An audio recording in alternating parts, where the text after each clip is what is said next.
Mas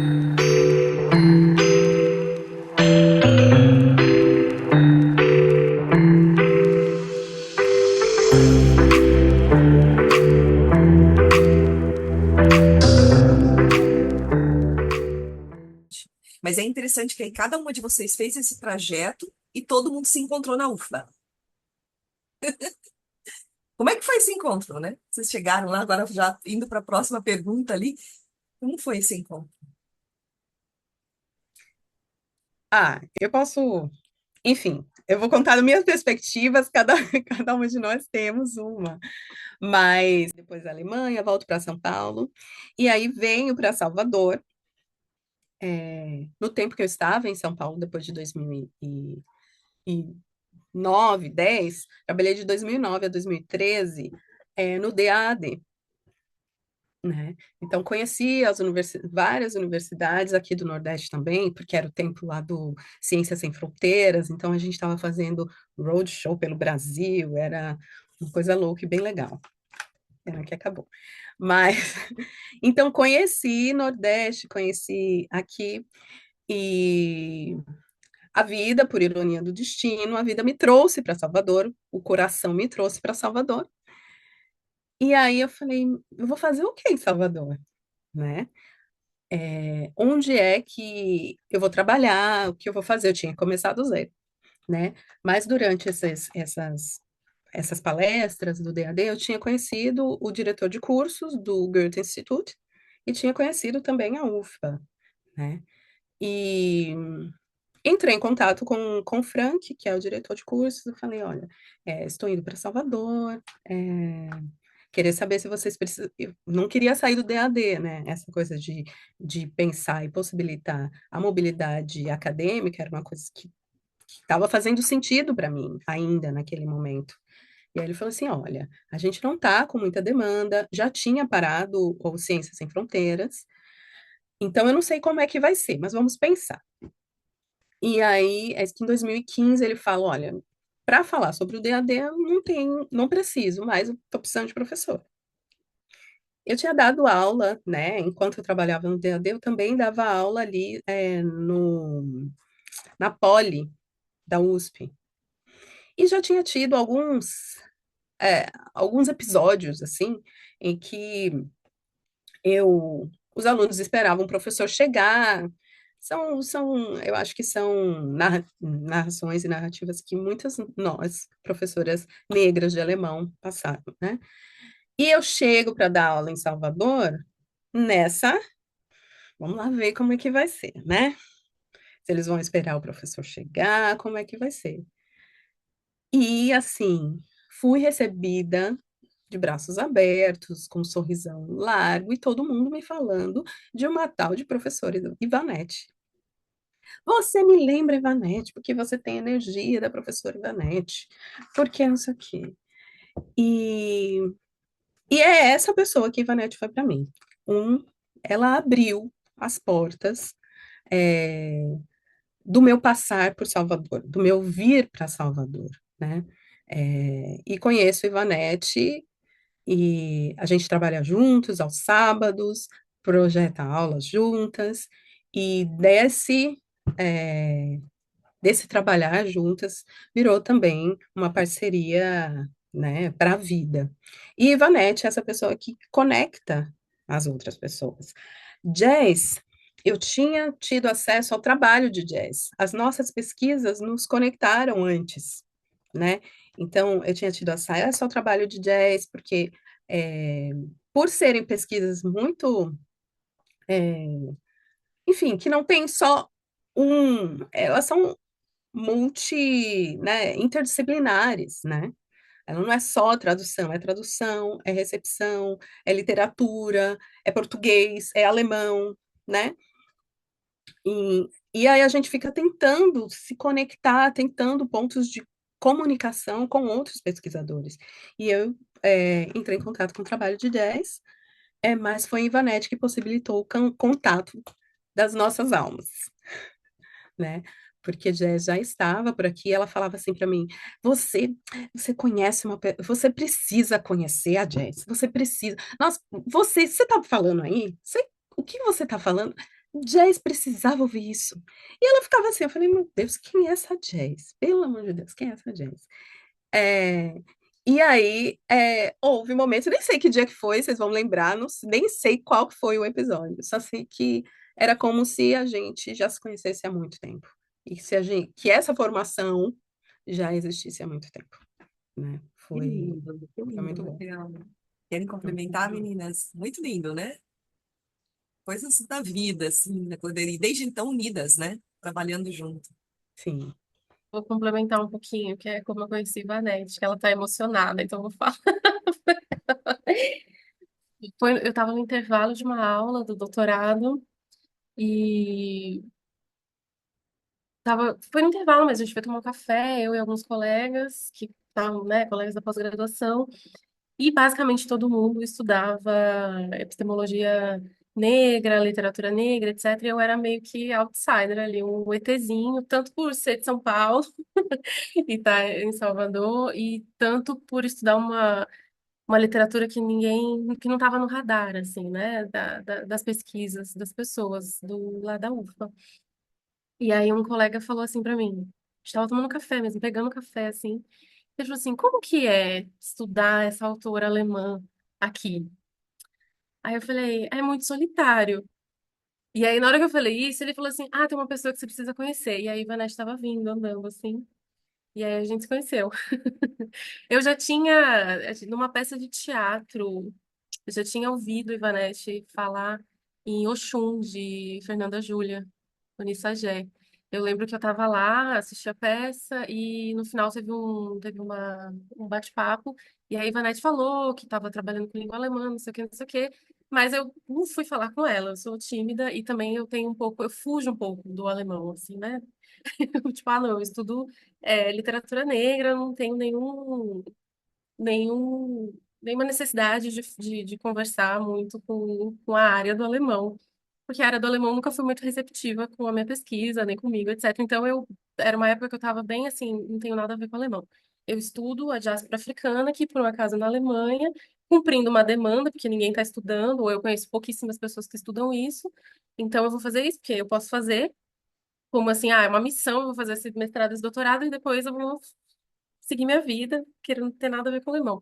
Aí eu achei interessante, ela falou que tinha entrado no doutorado, é, e que ia estudar língua alemã, alguma coisa com língua alemã, mas falei, ah, legal. Mas não falei com ela nem nada. Aí depois, quando eu a vi vindo, né, aí a gente se conheceu e aí a gente grudou, assim. Aí a gente foi também, grudou, literalmente, assim, né? E aí eu não lembro que dia eu conheci Raquel também, não lembro. Mas provavelmente foi a Vanette que apresentou, né? E aí a gente foi vendo, estudei em São Paulo, não, não. Então a gente tinha muitas experiências também em comum. Mas foi um momento bem mágico, assim, que o moço me perguntou e Vanessa estava vindo, assim, na nossa direção. Ele não tinha visto ela, eu acredito. Cena de Porque ele filme, né? puxou. Foi cena de filme mesmo. Nossa. A Ivanete deve conhecer. Que momento É. foi esse que você apresentou nós duas? Gente, vocês me colocaram aqui de calças curtas. Eu tô engasgada aqui.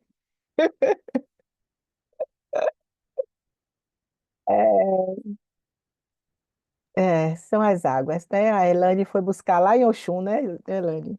Eu botei aqui o fone para ouvir vocês melhor. É, é, eu precisei respirar, assim, porque, é, sei lá, são as encruzilhadas da vida, né? São essas intersecções, porque é, eu precisei me ausentar do Goethe, né? Do ICBA, né? Por questões de saúde, e Raquel que me substituiu. Mas eu vim conhecer Raquel bem depois, em um dos encontros lá no ICBA, e conheci a professora que estava lá trabalhando, e eu voltei, mas ela continuou também trabalhando lá, e a gente foi se conhecendo, e foi assim, sem barreiras, sem muito pedir licença, foi uma entrando assim na vida da outra, e depois a gente foi percebendo que os nossos caminhos eles estavam muito mais perto do que o que a gente imaginava. Era como se ela tivesse entrado na minha família, né? E entrou mesmo, porque o marido, as amigas, quando a gente ia perceber, são pessoas que têm essa história de vida, de amizade antiga, né, em Salvador, porque Salvador é uma província, né, comparando com vocês aí de São Paulo, e Raquel e Jess sabem disso, porque as famílias, elas se encontram, os lugares, eles que a gente tem em comum, a gente acaba encontrando também as mesmas pessoas. E quando eu conheci Jess, eu não lembro se foi esqueci agora o nome do menino, mas foi o nosso colega. Ele chegou e disse assim: Olhe, vocês duas precisam se conhecer.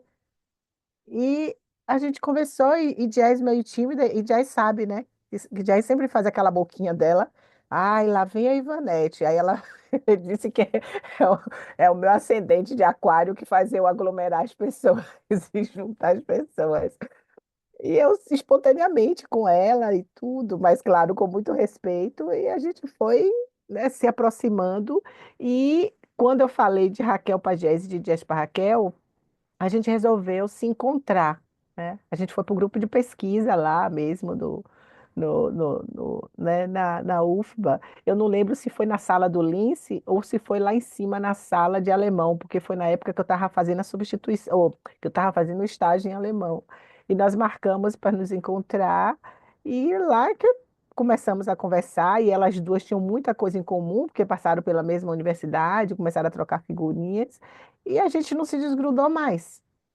Começamos assim a trocar ideias com nossas pesquisas, uma consultando a outra, uma falando para a outra das dúvidas, né? E elas duas, como são na tradução, eu sempre ficava puxando a sardinha para o meu lado, né, do ensino-aprendizagem.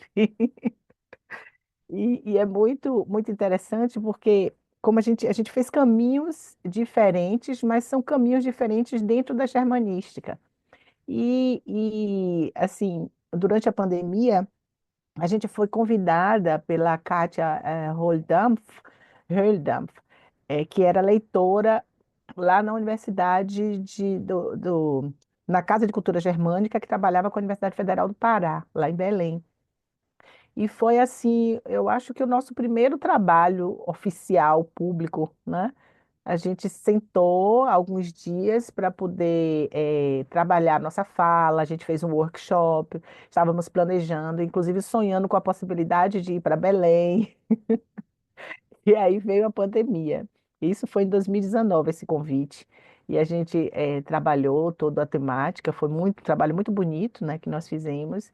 E aí veio a pandemia, só que aí Kátia e as pessoas lá, né, de Belém, elas estavam muito interessadas e curiosas e realmente assim com vontade de seguir adiante com esse projeto. Então transformaram nosso workshop, a nossa palestra online e deu muito certo, foi muito legal. Então, foi o primeiro trabalho que fizemos juntas, né? Deu certo, né? A gente ia discutindo, a gente tem um monte de coisa que a gente discorda, e aí vai, conversa, aí daqui a pouco eu discordo de Jazz, aí daqui a pouco vai Raquel no meio e faz assim, mas Ive, mas Jazz, e a gente acaba achando o denominador comum. Eu sei que é assim, os trabalhos têm dado certo. E quando eu estava me inscrevendo também para a bolsa, né, lá do doutorado sanduíche, as duas também me dando a maior força, aí eu não consegui passar na primeira, a primeira par, como é? Primeiro edital, que foi só do DAD para ficar um ano, aí Jess passou, aí Jess foi na frente, aí eu passei no segundo, que foi o da CAPES.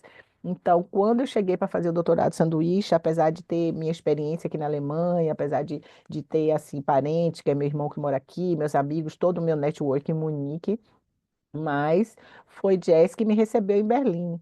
E eu digo para vocês, ainda me recebeu com comida baiana, viu? Olha só Essa, que privilégio. Essa paulista, imagine. E foi assim para mim, inclusive eu falo isso na tese, e foi muito bom essa tese ter virado uma autonarrativa, porque eu tive a liberdade de fazer isso. E eu falo que foi uma experiência maravilhosa, foi uma experiência muito mais além do que a estrutura de um doutorado sanduíche, porque inclusive eu trago a crítica ao sistema, né, da CAPES e da universidade em relação a isso, que as pessoas não preparam a gente para estar nesses lugares, nem para aproveitar o que a gente tem que aproveitar. E eu pude aproveitar tudo fora da estrutura acadêmica e muitas coisas foram proporcionadas também por Jazz, por Musa, que era uma companheira nossa também lá, que dividia apartamento com Jazz. E elas me mostraram assim todo um mundo de várias dimensões. Isso para mim foi super enriquecedor. Foi muito bem mesmo. Trocamos ideias sobre nossas pesquisas e como o Jess colocou logo no início da fala, né?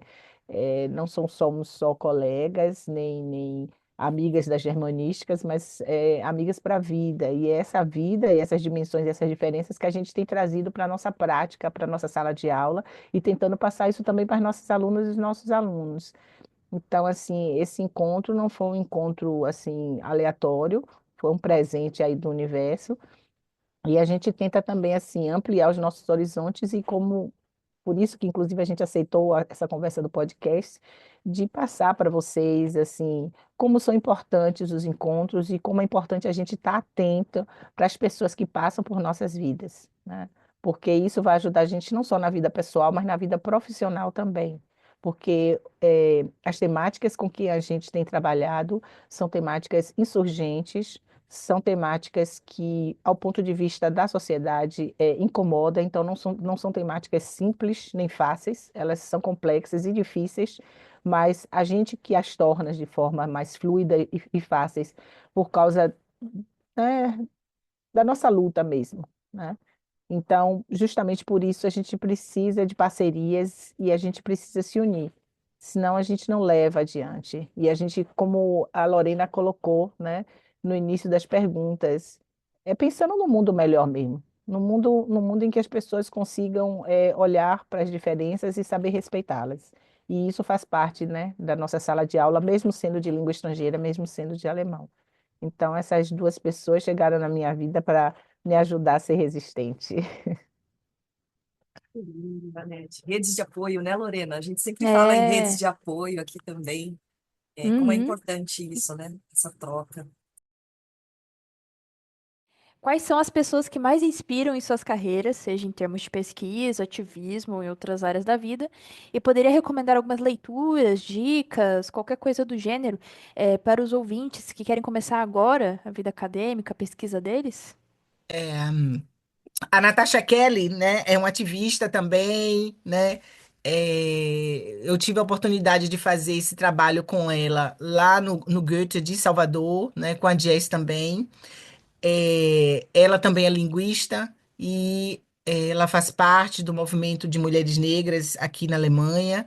E, assim, através da pesquisa de jazz e através das discussões trazidas por Natasha, foi que eu comecei a ampliar, né, o meu conhecimento nesse movimento, né? Porque a experiência que eu tinha com as mulheres negras alemãs era mais na prática, porque eu fiz parte aqui de um grupo de mulheres, né? Era um grupo de mulheres que a gente fundou, mulheres brasileiras, para ajudar outras mulheres, né, da Ásia, da África e da América Latina, e por isso eu entrei em contato com alguns grupos daqui de Munique que também eram de mulheres filhas de africanos, né, e de negros americanos também.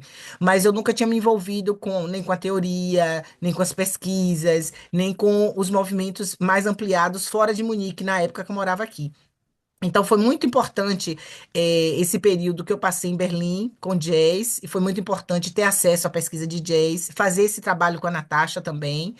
E a partir daí foi que eu fui tentando trazer mais para minha pesquisa essa discussão da gente não invisibilizar essas pessoas dentro da formação de professores e dentro do material didático que a gente está produzindo, né? A gente produz material didático, a gente produz atividades, a gente produz unidades temáticas, unidades didáticas, e eu acho que quando a gente amplia os nossos horizontes, a gente não consegue fazer um material diferente. Mas para a gente ampliar esses horizontes, essas informações, elas precisam chegar até a gente, porque algumas pessoas elas se acomodam, mas quando dentro do curso elas têm a oportunidade de ver, às vezes dá um clique e elas começam a pensar, né?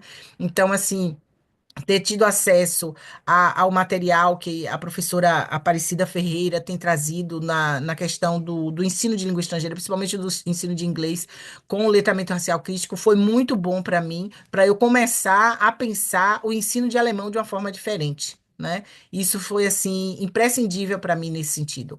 Trabalhar também com narrativas e trabalhar com biografias também foi muito importante para que eu começasse a escutar a história de professoras de alemão, sejam elas brancas ou negras, mas de que forma é que essa língua chegou até essas pessoas. E aí é que a gente começa a observar como foi essa trajetória dessas outras mulheres, né, não brancas. E aí a gente começa a perceber como foi que esses caminhos se cruzaram. A questão das referências, né? Então, assim, eu acho que as pesquisas, né, as produções que Jazz e Raquel têm trazido, tanto mestrado, quanto doutorado, quanto artigo.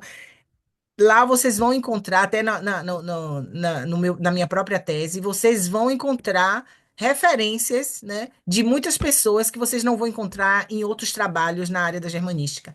Então, a gente se preocupou em trazer autoras e autores, né, para a visibilidade que tem dialogado com nossas pesquisas, né? Olha, são poucos os nomes para complementar. Eu acho que Ivanete foi bem no ponto. Eu acho que leiam Jazz Oliveira, Ivanete Sampaio, Raquel Nascimento, mas também procurem saber sobre o Traduzindo no Atlântico Negro, que vai ampliar, vai para além, né, da germanística, mas ali, se você tiver interessado em tradução, ali a gente tem muitos direcionamentos, Denise Carrascosa, de como atuar nesse âmbito da tradução, né, de uma forma mais sensível, de uma forma mais respeitosa, de uma forma a entender como é que essas traduções tocam, permeiam e como é que a atividade tradutória é algo de corpo, né? Se a gente pensar nessa perspectiva do Atlântico Negro e de autorias negras nesse sentido. Então, eu usei, porque minha área é de tradução, é também de alemão, mas é também de tradução, foi algo que foi um referencial, foi um farol para a minha pesquisa, né? É, Fora isso, na minha pesquisa eu utilizei também os estudos descritivos da tradução, e aí tudo muito voltado para esse âmbito da tradução, no âmbito da tradução, do produto da tradução, do produto final, o livro, é, os paratextos, então são indicações que eu faço, mas elas são muito né, restritas ao âmbito da tradução, mas podem ser farol para alguma pesquisa que vier por aí. E se a gente for falar, o que te move, quais são as pessoas que me movem na pesquisa e no meu fazer, além dessas duas que estão aqui, é, eu não posso deixar de falar da dimensão familiar, que eu acho que é a base de tudo, né? E isso transcende pensamento, intelectualidade. Eu acho que é uma base que me dá força para pensar a minha intelectualidade. Então, minha família também é um farol para toda a minha atuação, para tudo que eu penso em pesquisa. Queria também deixar registrado que para a gente, eu também, né, citaria Ivete Sampaio e Raquel Alves, porque são referências de fato, e dar essa dica, assim, que eu acho que às vezes a gente fica procurando referência longe, né, e às vezes as referências estão do nosso lado, então acho que isso é um movimento importante, né, como a própria Raquel citou, a família dela é uma das referências dela, né, inclusive acadêmica. Então, é, isso faz parte também de como a gente vai mudando as lógicas, né, eurocêntricas, né, e como a gente vai se citando e construindo um conhecimento que é mais palpável, né? Que diz, que conversa mais com a gente, né? Que não é tão isolado, né? Da nossa realidade. Eu queria falar um pouco do meu projeto de pesquisa agora na UFBA, né? E dizer que minha inspiração também para escrever são as pessoas que estão entrando agora na graduação em letras alemão. Tem uma parte da tese, a Raquel estava na minha banca, né, de doutorado, e ela cita isso, né? Em algum momento eu falo que eu escrevi a tese para mim quando estava entrando na graduação. Eu queria ter lido aquela tese ou algo parecido, né? É, e aí a Raquel citou isso, né, durante a defesa. Então, eu estou pensando esse projeto de pesquisa que agora se chama Entre Linhas e Fronteiras, Literatura Negra Alemã, Interdisciplinaridade e Conexões Afrodiaspóricas, para a gente construir esse arcabouço mesmo no Brasil, né? Seria um grupo de estudos no futuro bem próximo, no qual a gente cria um espaço que seja um espaço para a gente traduzir, ler outras autoras, outros autores desse contexto germanófono, que não precisa ser só da Alemanha, né? Ou que às vezes também está na Alemanha, mas que escreve em inglês ou outras línguas, então está aberto para essa multiplicidade de línguas, esse plurilinguismo e para essa interdisciplinaridade também, né? Então, tem autores que estão trabalhando com teatro, que eu quero traduzir, estudar, escrever artigo, apresentar obra. Autores que estão trabalhando com textos críticos, né? Com poesia, música. Então, tem esse espaço aqui aberto aí na Universidade Federal da Bahia para a gente ir construindo. Então, também convido quem quiser estudar algo nessa área, que será muito bem-vinda, bem-vindo e bem-vinde para pensar junto com a gente, né? Amei. Pode ser. Ai, já que eu abri o telefone, o microfone, meu maior projeto atual e de para muitos anos futuros é a minha filha. Mas a partir dela eu tenho pensado muito na aquisição de língua e tenho pensado em vários temas, né? Então, por exemplo, ela está com 2 anos, então está começando a falar, entender aí como se fala numa comunidade linguística. E aí, só para ter um exemplo dos insights que eu tenho ouvindo ela, onde ela falou assim: Ah, mamãe, eu achei uma ideia. E aí, o quanto a gente, enquanto aprendiz de língua, a gente não comete esses deslizes, né? Escolhe um verbo que fica, eu entendi o que você quer falar, mas é meio estranho. E ela foi analisando, ela falou, achei uma ideia, e foi analisando como aquilo ressoava, até que 3, 4 dias ela já falou, tive uma ideia. Então, eu acho que ela tem sido o meu maior insight, assim, para pesquisar, aprofundar essa coisa da aquisição da língua. E pensar também nessa coisa, tipo, isso não soou alemão, né? Será que soou? Será que não soou alemão? Isso quando a gente está falando também em tradução. E então eu estou aqui num laboratório e algumas coisas podem surgir. Aí eu Valete. Laboratório fantástico esse. Exato. Que a gente aprende junto, né? Bem, então assim, vamos lá, as últimas palavras, que não caia de novo. Vou tentar ser sucinta. Bem, quando você fala de referências e quando a Jazz e a Raquel também traz as referências, quando o Jazz fala que a gente precisa olhar para os lados e ver as pessoas que estão próximas e a Raquel traz a família. Então, assim, para vocês que acompanham as minhas palestras, né, ou que têm acompanhado as minhas palestras, sabe que normalmente, né, eu me esforço isso, né? Não vou dizer que é 100%, mas eu me esforço de contemplar, de reverenciar as pessoas que estão dialogando comigo nos lugares onde eu chego para fazer as palestras. Então, eu procuro pesquisar quais pessoas negras estiveram naquele espaço para que eu fosse convidada ali naquele momento. Porque eu sou uma pessoa que eu acredito muito no universo, eu acredito muito nas coisas que chegam até a mim através de outras dimensões. Então, outras pessoas abriram esse espaço para que eu chegue ali para fazer aquela fala. Então, eu procuro trazer essa referência, as referências para reverenciar, né, essas pessoas, algumas pessoas que já se foram e outras que ainda estão ali. Então, eu utilizo sempre, penso sempre no Sankofa, né? Porque a gente realmente precisa olhar o passado, né? Para refletir mesmo, né?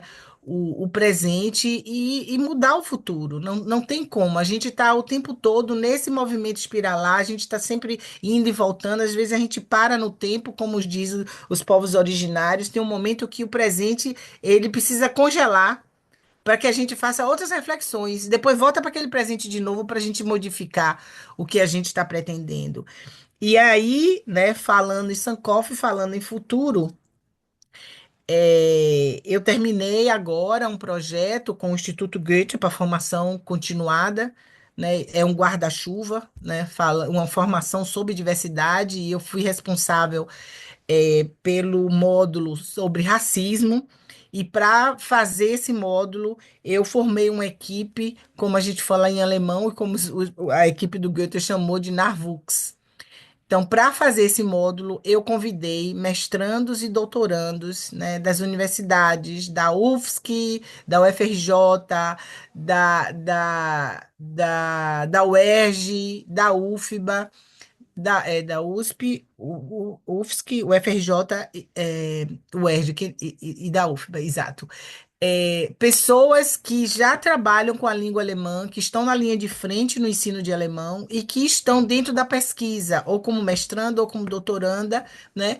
E convidei o professor Milan Poole também, e nós formamos essa equipe, discutimos durante alguns meses o que a gente estava preparando, e isso foi um trabalho assim muito importante. Né? Isso levou assim a gente a refletir a nossa prática, porque a gente estava preparando um material para a formação de professores. Então, nós estávamos na situação de sermos formadoras e formadores, mas também de ter sido alunas e alunos do próprio Goethe.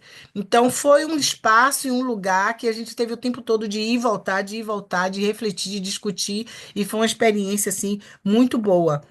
Esse material ficou pronto em dezembro e vai ser publicado ou distribuído pelo próprio Goethe a partir do final desse ano, né? Eu acho que a partir de setembro. Então, isso foi uma experiência muito boa, né? No momento, eu estou me preparando, terminando de escrever o projeto do pós-doc, e esse projeto do pós-doc ele foi um presente, né, que o universo me proporcionou, que foi a professora Laís Manhãs Naca, que foi a primeira professora negra a ministrar um curso de alemão numa televisão brasileira, na TV Cultura, nos anos 70.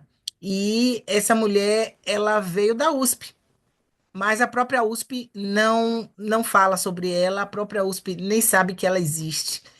E eu consegui essa informação através de uma aluna que foi aluna dela numa das escolas que ela ensinou em São Paulo, e isso foi a última parte do meu doutorado. Então, é a partir dessa experiência, né, dessa história de vida, dessa trajetória de Laís Manhãsnaca, que eu vou tentar procurar e resgatar outras professoras para que a gente saiba de outras narrativas. E justamente porque eu estou fazendo uma pesquisa sobre isso, eu fui convidada agora pela Universidade de Augsburg, juntamente com a Universidade juntamente com a USP, num evento promovido pelo Beilat, daqui da Baviera, para participar de um workshop e para fazer uma fala agora na última semana de março. Então, última semana de março, eu estarei aí em São Paulo para fazer esse trabalho. E tem um artigo que eu vou publicar pela revista da Universidade de Heidelberg, a partir de uma fala que eu também fiz com elas lá, a convite da nossa colega, a doutora Marília Pereira. E estou com Raquel e com Jazz, né, começando a trabalhar um artigo que a gente vai publicar numa revista alemã. Então, esses são os projetos para o futuro. E o recado que eu deixo para vocês, queridas e queridos doutorando, é que não desistam. Não desistam. Use e abusem do ensino-aprendizagem de alemão para transformar essa língua em benefício de vocês próprias e próprios. Use esta língua como recurso, como possibilidades para vocês. A língua é de quem fala. Não existe o dono da língua alemã, não existe quem fala o alemão perfeito. A Jazz mesmo trouxe que a gente aprende alemão em um lugar e quando chega aqui nas ruas a gente vê que a coisa é bem diferente, né? Então, aprenda o alemão que seja necessário para vocês, aprenda o alemão que vocês vão utilizar, não desistam, certo? Porque a língua alemã, ela é uma língua que foi uma mistura de várias outras. Ela foi uma língua que sofreu também outras influências. Eu estou aqui em Munique. Se eu subir aqui a 5 metros de montanha, eu vou falar um dialeto ou eu vou falar uma outra língua alemã que a gente não aprende na universidade. Então, não se deixem derrotar ou pressionar por aqueles e aquelas que pensam que falam alemão melhor do que o outro, que falam alemão perfeito, porque isso não existe. Não, não, eu não acredito no monolinguismo, né? A gente precisa apoiar essa pluralidade de línguas, e quando a gente apoia a pluralidade de línguas, a gente deixa de ser exigente e a gente começa a acreditar de que realmente a gente pode falar a língua que a gente quiser e que a língua pertence a quem fala. Essa é a língua em uso e é essa daí que eu estou tentando convencer minhas alunas e meus alunos. Se apropriem dessa língua. Uau! Aplauso! Queria só Gente, deixar um recadinho, que eu pode esqueci de falar, dar um Raquel. recadinho. Depois desse recado da Uhum. Ivanete fortíssimo, e eu precisaria desse recado para não ter tantas recaídas na minha trajetória, mas para quem está buscando o que pesquisar, eu acho que né, o recado que eu daria é: escolha algo, um tema que você é apaixonado, o que seja, faz com que você se apaixone em todas as fases da sua vida, porque a pesquisa é longa e a gente se modifica. Então, a gente precisa se identificar com esse tema de pesquisa e a gente precisa ser apaixonado nele, porque é muito tempo. É, E eu vou aproveitar para agradecer esse momento aqui. Muitas histórias de jazz e de Ivanette que eu também não conhecia, então foi belíssimo por isso. E um prazer enorme de conhecê-la. Um projeto maravilhoso de você e de seus alunos. Vida longa, muita prosperidade aos projetos e a todos os nossos projetos, né, pessoais e, enfim, em todas as esferas. Obrigada, gente, por essa tarde. Vai lá, Jen. Também agradeço e vou enviar a lista para a Ivanete. A Ivanete manda para você, tá, Elaine? Eu tentei colar aqui no chat, mas está muito longo. Mas não é longa, não. Só longa para o chat. Gente, então, muitos Ob- agradecimentos, assim. Obrigada, Elane, obrigada. Uhum. Parabéns, Elane. Eu que dou os parabéns para vocês, porque vocês não sabem a riqueza de material que a gente tem agora em mãos. Vai ser assim. Não, pessoal, essas falas potentes para quem está chegando, para quem está no meio da pesquisa desesperado. É o que a Jess falou, eu queria ter lido sobre aquilo, né? Queria que alguém tivesse me falado. Uhum. O carinho de vocês, assim, na fala, nossa, isso repercute, com certeza. Tá? Olha, a gente deu tempo Vamos em certinho, contato. hein? Que Um bom. minuto. Um Feliz, beijo. gente. Beijo, Um gente. beijo. Aproveitem Obrigada. aí. Tchau, tchau. Tchau. Tchau, Obrigada. obrigada. Tchau.